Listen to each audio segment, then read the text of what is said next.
Assalamualaikum warahmatullahi wabarakatuh. Bismillahirrahmanirrahim. Alhamdulillahi rabbil alamin.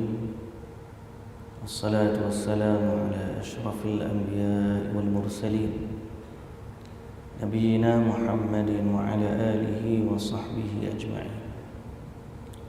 Rabbi shrah li sadri wa yassir li amri wahlul 'uqdatan min lisani yafqahu qawli. Amma ba'd. Puji dan syukur bagi Allah Subhanahu wa taala, Tuhan pemilik pencipta sekalian alam. Selawat serta salam atas Nabi kita Muhammad sallallahu alaihi wasallam, juga atas ahli keluarga baginda, para sahabatnya dan para pengikutnya yang setia sehinggalah ke hari kiamat. Alhamdulillah. Syukur kita kepada Allah Subhanahu wa taala kerana Allah Subhanahu wa taala memberikan taufik dan hidayah kepada kita untuk kita hidup sebagai seorang muslim, beriman kepada Allah, beriman kepada Rasulullah sallallahu alaihi wasallam, dan hidup di atas jalan yang Allah Subhanahu wa taala tunjukkan, dan menjadi satu tanggungjawab yang besar bagi kita semua untuk tetap istiqamah di atas jalan yang Allah redai sampailah kita mati dalam keadaan Islam, seperti mana yang diajar oleh Nabi kita Muhammad sallallahu alaihi wasallam. Allah Taala pesan kepada kita, ya ayyuhalladzina amanu taqullaha haqqa tuqatih wa la tamutunna illa wa antum muslimun. Dalam perjalanan hidup kita, pasti kita akan berhadapan dengan pelbagai bentuk cabaran. Cabaran sebagai seorang manusia dan cabaran sebagai seorang muslim, untuk Allah menguji kita. Apakah kita benar-benar orang yang beriman kepada Allah? Apakah kita benar-benar orang yang taat kepada Rasulullah sallallahu alaihi wasallam? Dalam ujian itu macam-macam Allah Taala hadirkan, dan kita muslimin dan muslimat yang dirahmati Allah, makin penghujung hidup dunia ni makin banyak fitnah. Makin dekat dengan kiamat, makin banyak fitnah. Fitnah ni maksud ujian, cubaan yang Allah Ta'ala timpakan kepada umat ni. Dan sebagaimana Nabi sallallahu alaihi wasallam dah pesan kepada kita, sataftariqu ummati, bahawa umatku akan berpecah, kata Nabi sallallahu alaihi wasallam, kepada 73 golongan.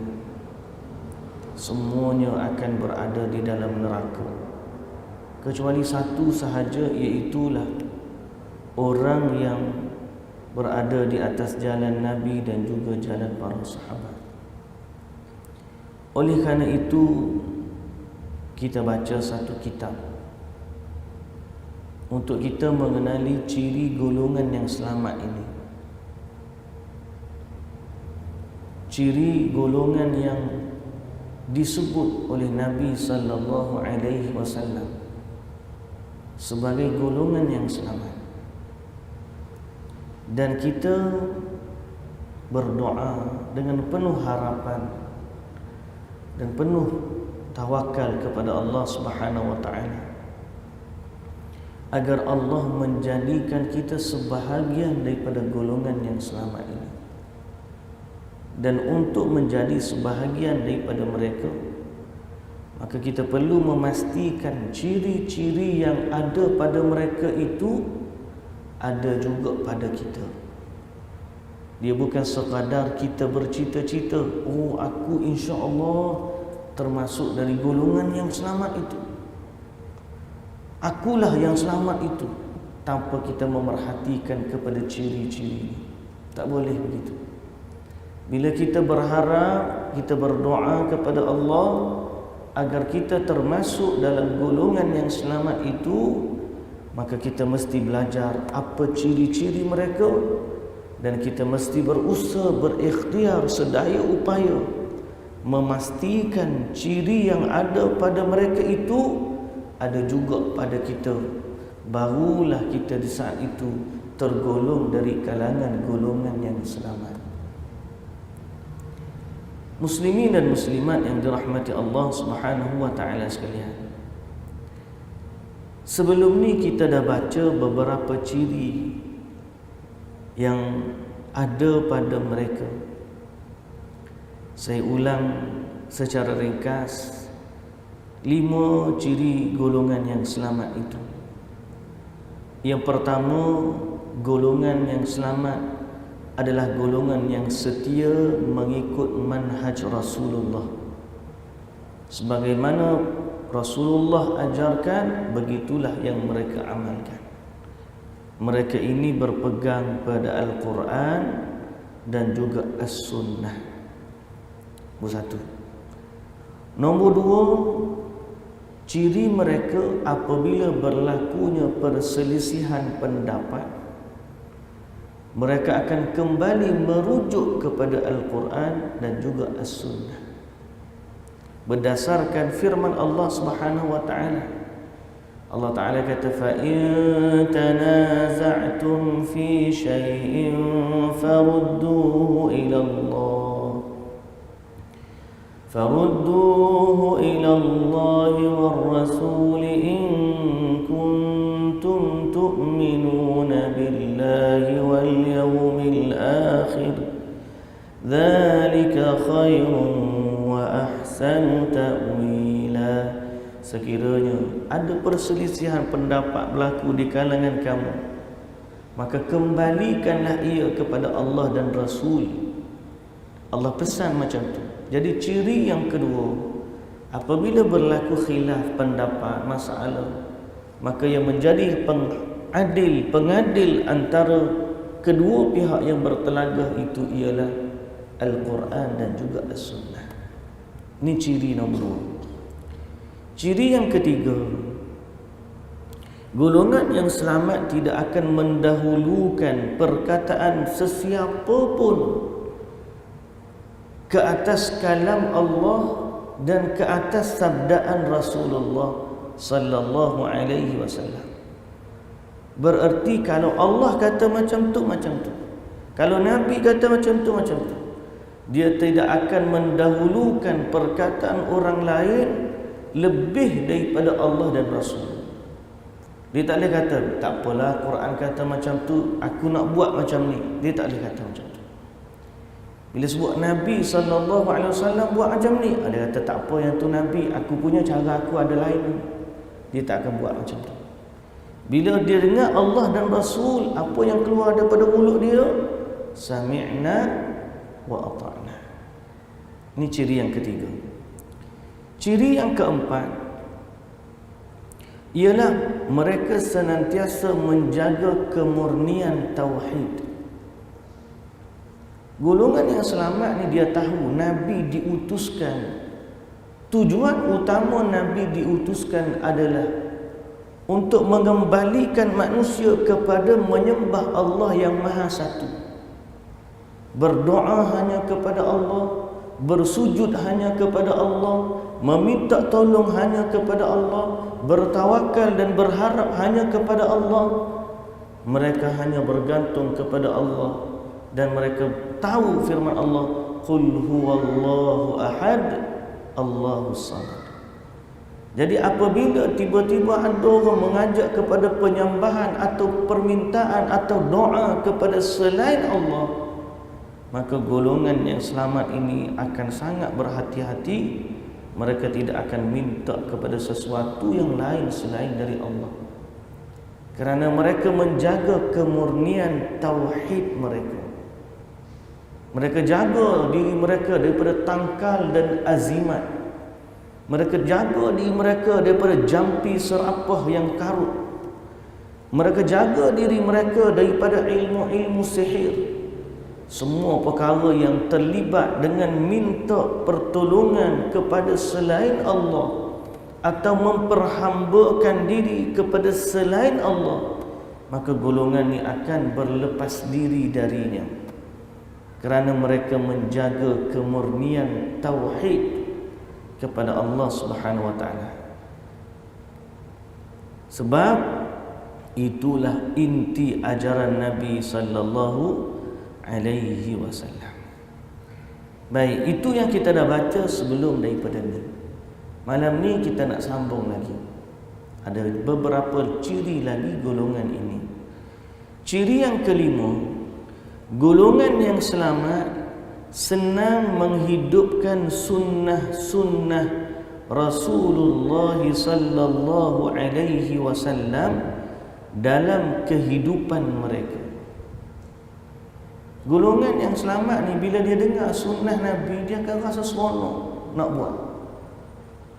Dan dia tak akan ubah, dia tak akan petikai, dia tak akan kata tak apalah Nabi buat macam ni, aku nak buat cara aku boleh tak? Dia tak tanya macam tu. Bila dia tahu Nabi buat, oh kalau macam tu aku nak ikut seperti mana Nabi sallallahu alaihi wasallam buat. Ini ciri golongan yang selamat, kerana mereka tahu orang yang nak selamat adalah orang yang ikut jalan Nabi. Jadi bila dia tahu benda ni sunnah Nabi, mereka akan berusaha untuk ikut seperti mana yang Nabi sallallahu alaihi wasallam ajar. Walaupun mereka tahu risiko orang yang nak ikut Nabi secara 100%, secara panggil rapat ni, mereka akan jadi orang yang asing. Tuan-tuan, di akhir zaman ni, orang yang nak ikut Nabi akan jadi orang yang asing. Sebab Nabi sallallahu alaihi wasallam sendiri pesan, bada'al islamu gharibun, atau bada'al islamu ghariban wa sayaudu ghariban kama bada'. Islam itu bermulanya asing dan dia akan kembali asing sebagaimana dia bermula. Maka di akhir zaman, orang yang nak mengikut sunnah Nabi sallallahu alaihi wasallam akan dianggap asing. Akan dianggap asing. Dulu tuan-tuan, kita, tok-tok nenek kita dulu, mak ayah kita dulu pun, zaman Nabi dulu pun, orang kita tak sungguh mana nak sambut birthday. Saya zaman-zaman sekecil saya tak ingat pun tiap-tiap tahun mak saya akan buat kek happy birthday. Zaman kita dululah, saya ni. Kalau tuan-tuan hak lagi berusia sikit, ada ke mak ayah kita dulu duduk tunggu anak 8 orang 8 kali sambut birthday? Ada ke tak ada? Tak ada kan? Adik-beradik saya 8, saya tak ingat nak tunggu birthday setiap anak. Kalau tanya mak ayah saya, lagi tak ada sama dia. Kalau kembali lagi zaman sahabat, lagi tak ada zaman sahabat.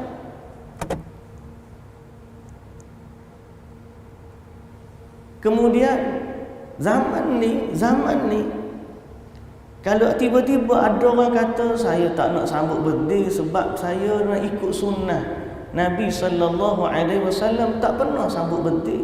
Sahabat dia pun tak sambut birthday. Imam Syafi'i, Imam Ahmad pun tak pernah sambut birthday. Para ulama dulu tak pernah sambut birthday. Saya nak ikut jalan orang-orang yang terdahulu. Zaman ni tuan-tuan akan jadi asing. Dia pun tengok, oh pelik tak saya sambut birthday. Sebab masyarakat seluruhnya sudah mengikuti budaya tersebut. Islam akan asing. Kalau tuan-tuan kata sampai satu hari saya tak nak sambut sebab saya dah ikut Nabi, tuan-tuan akan dikecam. Akan dikecam. Padahal kalau kita tengok dari semua sambutan birthday ni, zaman Nabi tak ada, zaman sahabat tak ada, zaman tabi'in tak ada. Orang yang memulakan sambutan hari lahir ni, dia terpengaruh dengan budaya-budaya barat, sehingga akhirnya diserap dalam budaya Islam, diserap dalam masyarakat umat Islam. Saya pergi sekolah kan, anak kita tak sambut birthday, orang tengok pelik. Dia pula balik, abi dia kata, orang lain sambut belakang birthday, kita pun kata nak hadiah ke apa, bolehlah nak beli. Dia pun dah ingat seumur hari birthday. Kita dah jadi satu. Lama-lama budaya kita jadikan benda tu besar dalam hidup dia. Padahal sunnah Nabi, hari kebesaran, hari raya, dua raya, Aidil Adha, Aidil Fitri. Hari kebesaran dalam Islam 10 akhir Ramadan, 10 awal Zulhijjah, hari Arafah, hari Ashura, hari pahala-pahala berganda. Tak ingat. Tak ingat hari ni. Orang tanya apa hari yang paling besar pahala kalau kita puasa? Hari Arafah. Dia bertanya, bila hari Arafah? Hari 10 Ashura. Bila 10 Ashura? Tak ingat. Tapi birthday dia, birthday adik dia, birthday abang dia, birthday mak dia, birthday ayah dia, birthday pakcik dia, birthday semua dia ingat berlaku. Kita yang dah jadikan benda tu.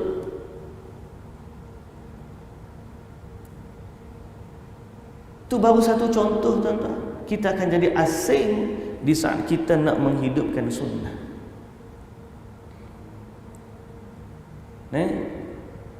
Kita akan jadi asing di saat kita nak menghidupkan sunnah. Satu tempat saya pergi kuliah, saya ajar zikir guna jari. Sebab bila kita baca hadis Nabi SAW kira zikir dengan jari. Subhanallah, subhanallah, subhanallah, subhanallah, subhanallah, sampai 33 kali. Alhamdulillah, alhamdulillah, alhamdulillah, sampai 33 kali. Allahu Akbar, Allahu Akbar, Allahu Akbar, sampai 33 kali. Orang pun tengok pelik. Kenapa Ustaz nak ajar pakai jari? Kita kan ada tasbih. Lah ni pula kita ada tik tik tik tik tik tik tik. Ya, tetapi bukan saya saja sebab kita dapati dalam hadis Nabi kira dengan kiraan jari dia, ruas-ruas jari dia. Jadi kita nak buat seperti mana sunnah Nabi. Oh, pelik. Nampak? Di saat kita nak ikut sunnah, kita jadi asing. Kita baca zikir lepas salat, astaghfirullah, astaghfirullah, astaghfirullah, Allahumma antas salam wa minkas salam, tabarakta ya dzal jalali wal ikram, la ilaha illallah wahdahu la syarika lah, lahul mulku wa lahul mulku wa lahul hamdu wa huwa ala kulli syai'in qadir. Allahumma la mani'a lima a'taita wa la mu'tiya lima mana'ta wa la yanfa'u dzal jaddi minkal jadd. Oh, tengok pula. Buat apa lain dia baca zikir lepas sembahyang? Padahal hak tu hak hadis Nabi. Kita bila buat sunnah Nabi jadi pelik. Apa orang lain baca? Allahumma antas salam wa minkas salam wa ilayka ya'udus salam. Fahayyina rabbana bis salam wa adkhilna al-jannata daras salam. Tabarakta rabbana wa ta'alaita ya dzal jalali wal ikram. Bukan tak boleh baca, saya pun hafal. Dulu saya baca macam tu. Tapi bila kita rujuk kita hadis Nabi yang Nabi baca, Allahumma antas salam wa minkas salam, tabarakta ya dzal jalali wal ikram. Pendek Nabi baca. Hak panjang tu bukan dalam riwayat hadis, orang lain tambah. Tapi bila kita baca hak Nabi baca, orang akan tengok pelik. Saya bagi itu beberapa contoh, tuan-tuan. Beberapa contoh yang mana kalau kita nak detailkan benda ni, kita akan jumpa banyak sampel, banyak kes macam mana kadang-kadang kita tidak mendahulukan sunnah Nabi dengan sebetulnya. Ramai orang dia kata dia sayang kepada Nabi sallallahu alaihi wasallam, sehingga akhirnya dia jadikan simbol-simbol sayang dia kepada Nabi dengan benda-benda yang pelik. Lalu ni dia sayang kepada Nabi, kena ada simbol capal Nabi. Dia botak capal dekat kitchen, capal dekat kopiah, capal dekat tali beg, capal dengan macam-macam. Tuan-tuan kena faham, tu lambang, logo, bukan capal sebenar. Kalau capal sebenar, tak ada masalah. Kalau ada capal sebenar, kita pun ambil berkat dengan dia. Tapi sekarang ni, logo, simbol, maknanya tisu ni, kotak tisu ni, kalau tiba-tiba saya lukis gambar capal, saya kata tisu capal.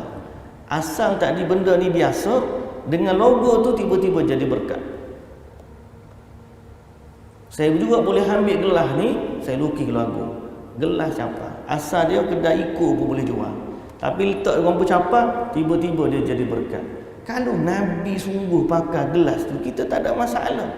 Ini adalah lambang saja, simbol saja. Akhir sekali dijadikan satu simbol yang orang duduk bangga-bangga. Soalan dia, di mana sunnah Nabi yang sebenar? Kita zikir ikut cara Nabi, kita salat ikut cara Nabi. Kita amalkan sunnah-sunnah Nabi sallallahu alaihi wasallam. Di situlah terletaknya beza antara kita dengan sahabat Nabi. Sahabat Nabi cinta tak kepada Nabi? Cinta, sangat cinta, melebihi cinta kita kepada Nabi. Sebab mereka hidup dengan Nabi sallallahu alaihi wasallam. Tapi bagaimana mereka menzahirkan cinta mereka kepada Nabi sallallahu alaihi wasallam? Ialah dengan menghidupkan sunnahnya. Dia baca hadis Nabi, dia sebarkan ajaran Nabi, dia ajak orang kepada tauhid, dia sambung dakwah Nabi sallallahu alaihi wasallam. Ini yang sebenar. Baik. Jadi ciri yang kelima orang yang selamat, golongan selamat ialah mereka senang menghidupkan sunnah Rasulullah sallallahu alaihi wasallam dalam segenap hidupnya, sama ada dalam perkara ibadah ataupun muamalah ataupun akhlak, dan mereka sanggup menghadapi risiko walaupun mereka berada dalam keadaan asing. Golongan yang sifat atau ciri yang keenam. Ciri yang keenam, golongan yang selamat tidak berpegang kecuali kepada kalamullah dan kalam Rasulullah sallallahu alaihi wasallam yang maksum, yang berbicara dengan tidak mengikuti hawa nafsu. Maksud dia yang golongan ciri yang keenam, mereka meyakini bahawa yang maksum, tidak ada kesalahan ni, hanyalah Al-Quran dan hadis Rasulullah sallallahu alaihi wasallam yang sahih, ataupun kalam Rasulullah lah. Sama ada yang makbul kita panggil, sahih, hasan, yang boleh diterima, kalam Rasul. Kalau betul daripada Rasul, maka tidak ada keraguan lagi padamu. Tapi pada manusia, semuanya sifat manusia, boleh jadi dia betul, boleh jadi dia salah. Seandainya dia selari dengan ajaran Allah dan Rasul, maka dia betul. Tapi seandainya dia tidak selari dengan ajaran Allah dan Rasul, walaupun dia tu keturunan Rasul, walaupun dia tu diangkat sebagai ulama ataupun wali, tetap saja dia tidak akan sampai ke darjat maksum seperti mana Rasul. Boleh faham? Jadi kata Imam Malik, semua pendapat boleh diterima dan boleh ditolak, kecuali tuan empunya kubur ini.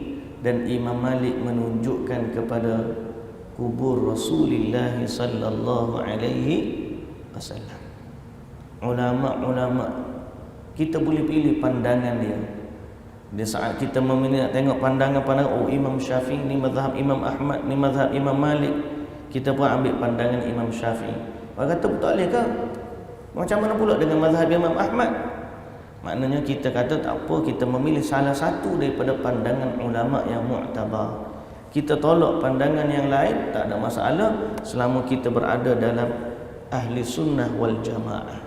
Tapi dengan Nabi kita tak boleh macam tu. Kalau benda tu datang daripada Nabi sallallahu alaihi wasallam, kita tak boleh kata tak apalah, saya tak nak pakailah hadis ni, saya nak pakai pandangan ini. Itu tak boleh. Pasal apa? Sebab dalam istilah kita kata tidak ada yang maksum melainkan Rasulullah sallallahu alaihi wasallam. Kadang-kadang orang Syiah dia kata, oh keturunan Nabi pun maksum juga, sebab tu macam-macam. Tok Syekh dia buat gapo pun dia kata betul, takkan salah Tok Syekh dia. Kita kata tak salah macam tu. Sahabat Nabi pun kita tak angkat jadi maksum seperti Nabi. Hanya Nabi sahaja yang maksum. Boleh? Baik. Sifat mereka yang ketujuh, golongan yang selamat, adalah para ahli hadis. Golongan yang selamat ini, mereka senantiasa berpegang atau berpandu kepada hadis dan mereka disebut sebagai ahli hadis. Tentang mereka Nabi sallallahu alaihi wasallam bersabda, la tazalu ta'ifatun min ummati zahirina 'alal haqq la yadurruhum man khadhalahum hatta ya'tiya amrullah, atau kama qala an-nabiy sallallahu alaihi wasallam. Nabi kata senantiasa akan ada satu golongan dari umatku yang memperjuangkan kebenaran. Senantiasa akan ada dari kalangan umat Nabi golongan yang memperjuangkan kebenaran yang dibawa oleh Nabi ini, dan tidak membahayakan mereka orang yang menghinakan mereka. Mana siapa nak hinakan ahli hadis, tidak mendatangkan kemudaratan kepada mereka, sehinggalah datangnya keputusan Allah, yakni sampai hari kiamat. Tengok contoh dia, Imam Bukhari. Zaman Imam Bukhari hidup, ada pihak yang halang dia daripada mengajar. Ada orang tohmah dia, ada orang fitnah dia. Tapi Imam Bukhari, ilmu dia sampai ke hari ini kekal. InsyaAllah sampai kiamat orang akan pakai Sahih Bukhari. Sebab tu orang yang selamat ni mereka adalah ahlu hadis, iaitu mereka senantiasa berpegang kepada hadis Nabi sallallahu alaihi wasallam. Sebab tu kata Al-Imam Tirmizi, siapa yang dalam rumah dia ada kitab hadis, dia merujuk kepada kitab dia lah hadis Sunan Tirmizi, seakan-akan dalam rumah dia ada Nabi yang berkata-kata. Kita ada dalam rumah kita kitab hadis, kita baca Nabi kata macam ni, Nabi kata macam ni, Nabi kata macam ni. Imam At-Tirmizi kata siapa yang ada kitab hadis dalam rumah dia, seakan-akan ada Nabi yang berkata-kata. Seakan-akan. Sebab apa? Sebab itu adalah kata-kata Nabi. Setengah orang tu dia suka, dia kata Nabi hadir majlis dia. Setengah orang kata, oh aku ni boleh jumpa Nabi. Oh ni kata mimpi jumpa Nabi. kita kata ahlu hadis lebih terkedepan. Kenapa? Ahlu hadis dalam rumah dia ada perkataan Nabi yang diriwayatkan secara sahih. Nak kata apa lagi? Tak perlu tunggu mimpi, tak perlu tunggu majlis. Di rumah dia ada perkataan Nabi yang dia boleh baca, dia boleh rujuk, dia boleh buka. Dan telah dicetak, ada Sahih Bukhari, ada Sahih Muslim, ada Sunan Abu Dawud, ada Sunan At-Tirmidzi, ada kitab Riyadhus Salihin. Maka ahlu hadis adalah jalan orang yang selamat. Of course kita kata nak jadi ahlu hadis yang sebenar, perjalanan dia jauh. Bukan semudah yang kita sebut. Tapi sekurang-kurangnya, contoh kita ada kitab-kitab hadis yang kecil. Kita ada kitab hadis 40 karangan Imam Nawawi. Kita ada Mastika Hadis susunan Jakim. Kita ada Riyadhus Salihin. Dan banyak kitab hadis lagi. Kita ada Mukhtasar Sahih Bukhari. Kalau tak nak sanad pun ada Mukhtasar ringkasan Sahih Bukhari. Banyak kitab-kitab hadis yang kita boleh ambil semata-mata untuk ataupun nak belajar hadis Nabi. Tapi kena pasti. Pasti apa? Pastikan hadis yang ada dengan kita tu adalah hadis yang diterima oleh ulama hadis dan bukan hadis palsu. Sebab ada juga orang yang meriwayatkan hadis palsu. Itu kita berlepas diri daripadanya. Golongan sifat mereka yang ke-8, walaupun mereka berpegang pada hadis, tetapi mereka menghormati para imam mujtahid dan tidak fanatik, tidak ta'assub kepada salah seorang dari mereka. Bila kita kata berpegang pada Quran dan hadis, tak bermakna kita tolak para ulama, tidak. Kita kembali kepada ulama macam mana nak memahami hadis. Tetapi kita tidak ta'assub kepada para ulama, sebaliknya kita berpegang teguh kepada hadis. Kadang-kadang satu hadis ada 2-3 penafsiran. Pendapat mazhab Syafi'i macam ni, pendapat mazhab Ahmad macam ni, pendapat Imam Malik macam ni, Abu Hanifah macam ni. Kadang-kadang setiap tu ada dalil hadis masing-masing. Maka kita buat pandingan mana yang lebih kuat, mana yang lebih tepat, mana yang lebih rajih kita panggil, maka kita ambil pandangan tersebut. Itu pun mesti dipandu oleh ulama-ulama yang mahir. Tak ada orang bila kata-kata kita ikut Quran dan hadis makna kita tolak ulama, tak ada. Siapa yang kata macam tu? Tak ada orang pun kata macam tu. Kalau tiba-tiba ada orang kata panggil kempen ikut Quran dan hadis ni sebenarnya kempen tolak ulama, maka itu adalah fitnah. Tak ada orang tolak para ulama, cuma kita nak ambil penafsiran ulama yang muktabar. Nak ambil ulama yang muktabar. Kadang-kadang kita tengok budaya-budaya masyarakat ni banyak berlaku bukan daripada ulama muktabar, cuma jadi budaya. Lama kelamaan dia jadi normal dalam masyarakat, sehingga bila kita nak ubah seolah-olah kita lawan ulama, padahal tak ada pun perkataan ulama berkaitan dengan perkara tersebut. Okay? Baik. Jadi mereka menghormati para imam mujtahid dan tidak ta'assub. InsyaAllah.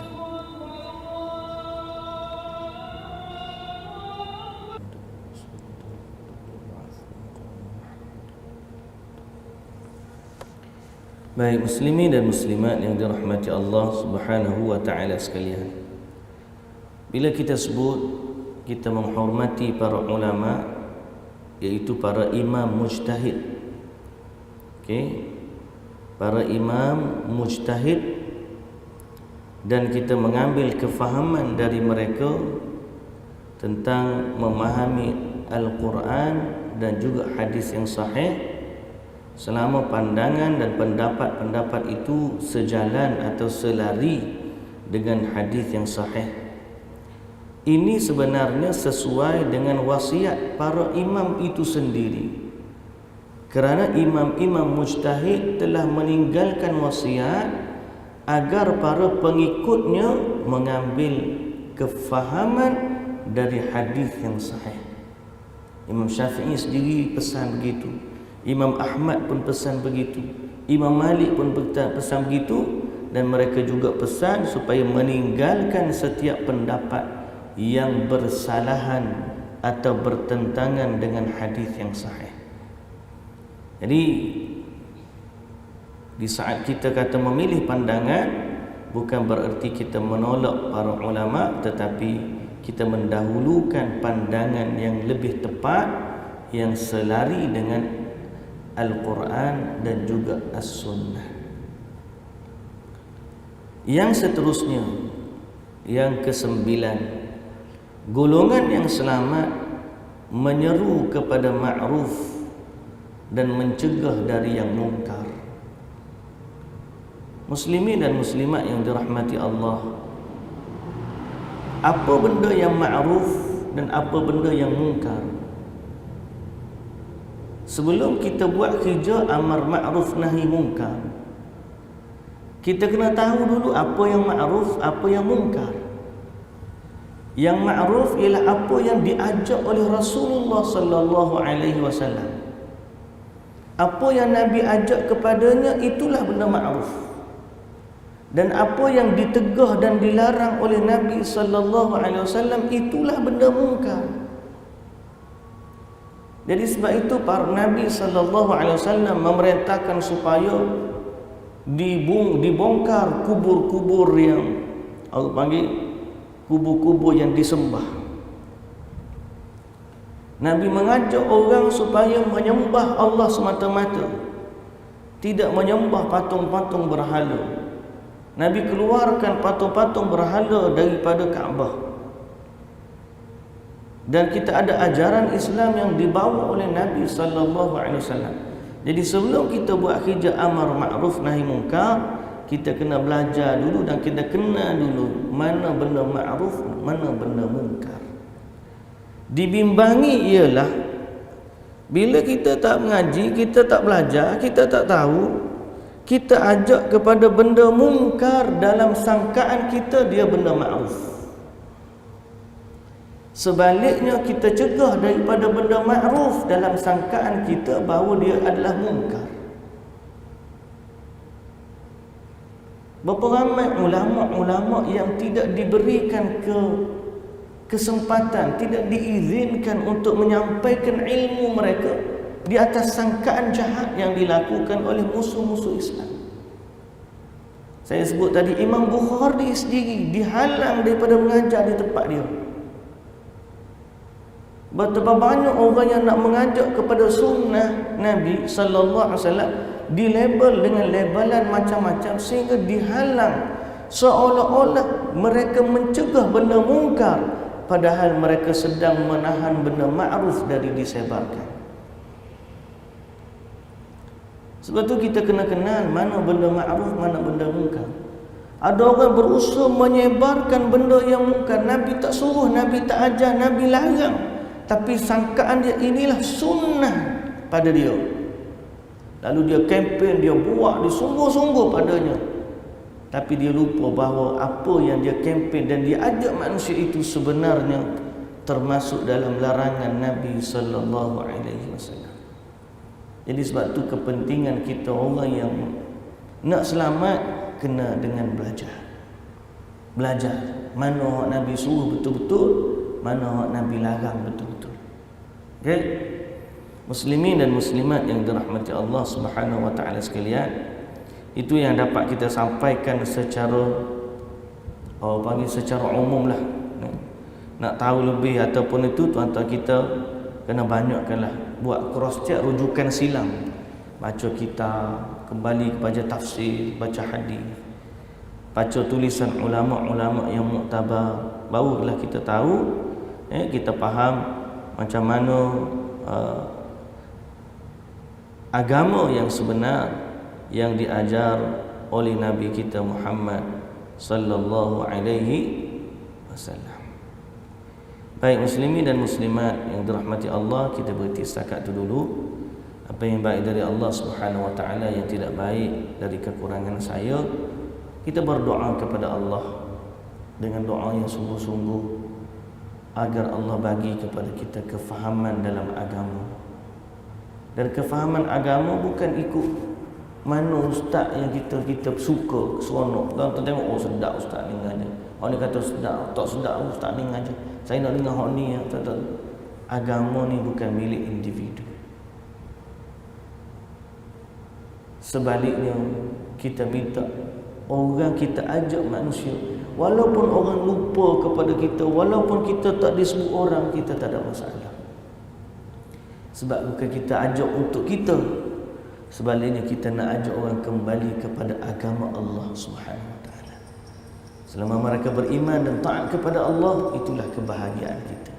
Jadi sama-sama kita pakak-pakak muslimin dan muslimat, kita ajak manusia semuanya, sama ada yang sudah Islam atau belum lagi Islam, sama-sama kita ajak kembali kepada syariat Allah yang sebenar. Man yuridillahu bihi khairan yufaqihu fid din. Siapa yang Allah nak kebaikan untuknya, maka Allah ajarkan dia, Allah kurniakan kepada dia kefahaman dalam agama. Wallahu ta'ala alam. Subhanakallahumma wa bihamdika asyhadu an la ilaha illa anta astaghfiruka wa atubu ilaik. Assalamualaikum warahmatullahi wabarakatuh.